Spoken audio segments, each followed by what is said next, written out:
Bonjour et bienvenue dans cette vidéo consacrée à l'été et plus précisément à la protection solaire. Et on est avec Nour, le docteur Nour Meki, bonjour. Bonjour. Elle est dermatologue, elle fait partie du collège de PUMS. Nour, première question directe. Est-ce qu'on peut profiter du soleil cet été tout en protégeant sa peau? Oui, je confirme. Alors on va vous montrer comment profiter du soleil sans prendre de risques pour sa peau. Parce que, on le sait, le soleil, ça fait vieillir la peau, Oui. ça donne des rides, Des taches. et ça peut même provoquer des cancers de la peau. Oui. Et d'ailleurs, c'est vrai, même chez les enfants, Oui.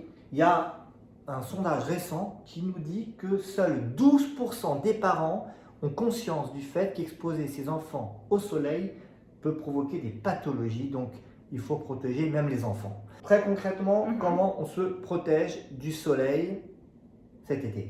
Alors déjà, naturellement, on a des moyens de protection. Notre peau, elle nous protège contre le soleil. Par la suite, le meilleur moyen, c'est tout ce qui est vestimentaire. Les vêtements, le grand chapeau et les lunettes solaires. Les vêtements... Viens au milieu pour qu'on te voit mieux. Hein. Les vêtements, c'est important. La couleur, plus c'est sombre, plus ça reflète mieux les ultraviolets. La maille, plus la maille est serrée, mieux c'est. Donc il faut sortir avec des habits foncés. Oui, ça c'est l'idée reçue, mettre du blanc l'été, non.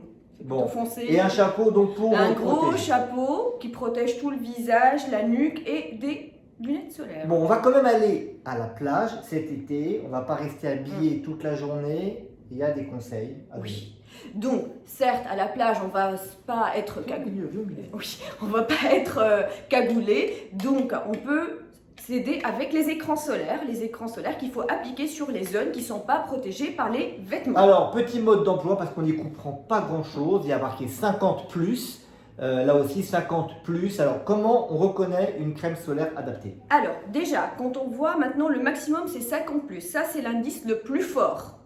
Et quand on dit SPF 50, là, on parle de la protection contre les UVB, les ultraviolets B, qui généralement pénètrent jusqu'à la couche superficielle de la peau. C'est les plus dangereux, les UVB? Oh, ben, les deux sont dangereux. Bon, les deux sont dangereux. Par la suite, là, vous voyez, il y a le petit indice. Oups. Attention, hein. Voilà. UVA. Non, c'est là.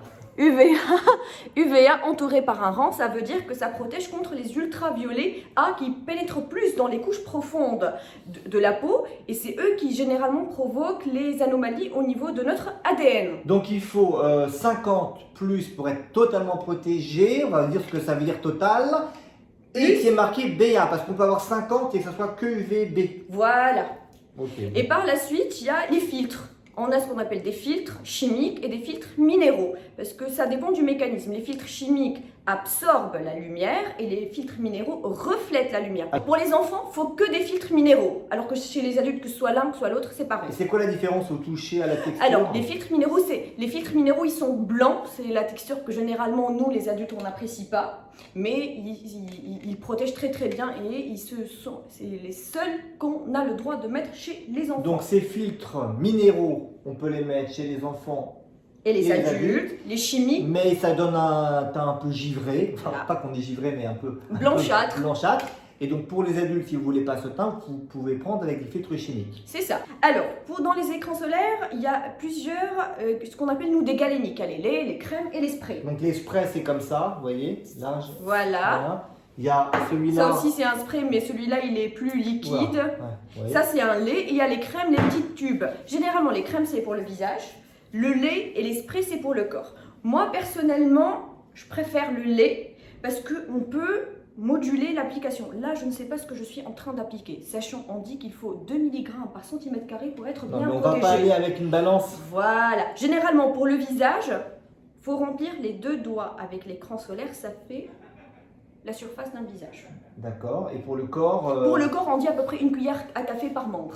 Une cuillère à café. Voilà, vous amenez une cuillère à café, vous amenez vos doigts, ça c'est plus facile. Ça c'est pour de bon, pour avoir la protection optimale. Est-ce que teinté, pas teinté, il y a des crèmes solaires teintées, qu'est-ce qu'il faut en penser? Alors, l'avantage des crèmes solaires teintées, c'est que ça protège contre la lumière visible, qui est au-delà de 400 nanomètres. Par exemple, il y a des sujets qui ont, ils ont des petites taches brunes.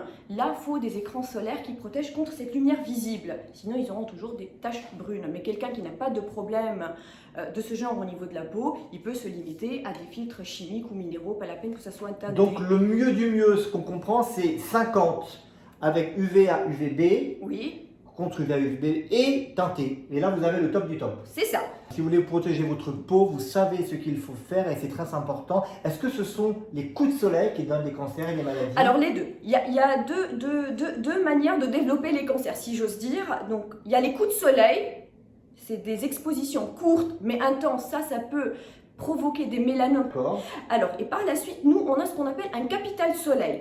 À partir d'un certain degré d'ultraviolet que la peau a pu emmagasiner, on va commencer à développer les carcinomes basocellulaires et les carcinomes épidermoïdes. Ça dépend des doses cumulées tout au long de notre vie. Si je commence à faire la crêpe dès l'âge de 15 ans, à 30 ans, je vais commencer à avoir des carcinomes. Ce qui veut dire qu'on peut théoriquement s'exposer un petit peu chaque année, mais si on s'est déjà beaucoup exposé, bah là il faut... Voilà, le capital soleil, s'il est épuisé, c'est qu'on va commencer à avoir les signes de photovieillissement de 1 et de 2, de commencer à avoir des cancers de la peau. Donc ça c'est ce qu'on veut éviter. Autre chose?